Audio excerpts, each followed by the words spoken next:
அஸ்ஸலாமு அலைக்கும் வரஹ்மத்துல்லாஹி வபரகாத்துஹு. இன்றைக்கான வீடியோவில் கணவன் மனைவிக்கு இடையில இருக்கக்கூடிய பிரச்சனைகளை தீர்த்து ஒருவருக்கொருவர் அன்பாக பாசமாக மாற்றித் தரக்கூடிய ஒரு வஜீஃபாவை தான் பார்க்க போகிறோம். இன்றைக்கு இருக்கக்கூடிய பலரோட பிரச்சனை இந்த பிரச்சனை தான். நான் அன்பாக இருக்கேன், என்னோட கணவன் என்கிட்ட அன்பாக இல்லை, நான் அன்பாக இருக்கேன், என்னோட மனைவி என் மேலே அன்பாக இல்லை அப்படிங்கிறது தான். இதற்காகவும் நிறைய பேர் வஜீஃபா கேட்டிருந்தீங்க. அவங்களுக்கான பதிவு தான் இது. எனவே இன்ஷா அல்லாஹ் உங்களோட கணவனோ அல்லது மனைவியோ அன்பாக இருக்கணும் அப்படின்னா இந்த ஒரு சூறாவை மட்டும் நீங்கள் ஓதி பாருங்க. அது என்ன சூறா அப்படின்னு பார்க்கலாம். உணவிலோ வாசனை திரவியத்திலோ இதனை 10 முறை ஓதி உத வேண்டும். கணவனுக்கு கட்டுப்படாத ஒருத்தி அந்த உணவை சாப்பிட்டால் அல்லது அந்த வாசனை பொருளை முகர்ந்தால் தன் கணவனுக்கு கட்டுப்பட்டு விடுவாள். இதனை நாள்தோறும் 7 தடவை கணவனோ மனைவியோ ஓதி வந்தால் ஒருவர் மற்றவர் மீது அன்பாக இருப்பார். அது என்ன சூறா அப்படின்னா சூரா அன் நிசா. சூரா நிசாவை தான் நீங்கள் 7 முறை தினமும் ஓதிட்டு வரணும்.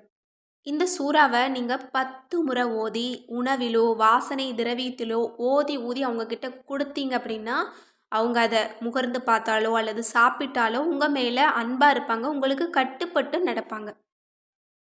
இன்னும் எங்கள் வீட்டில் இப்போதைக்கு சண்டை அதிகமாக இருக்குது, ஒருவருக்கொருவர் பார்த்தாலே கோபமாக வருது அப்படிங்கிற ஒரு நிலைமையை மாற்றணும் அப்படின்னா இன்னொரு வஜீஃபா.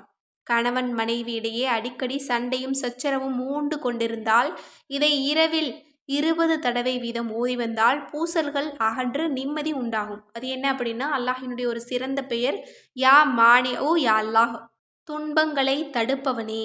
இந்த திருநாமத்தை மட்டும் நீங்கள் இரவில் 20 முறை நீங்கள் ஓதிட்டு படுத்தீங்க அப்படின்னா உங்களுக்கு இடையில இருக்கக்கூடிய பிரச்சனைகள் எல்லாமே தூரமாயிடும்.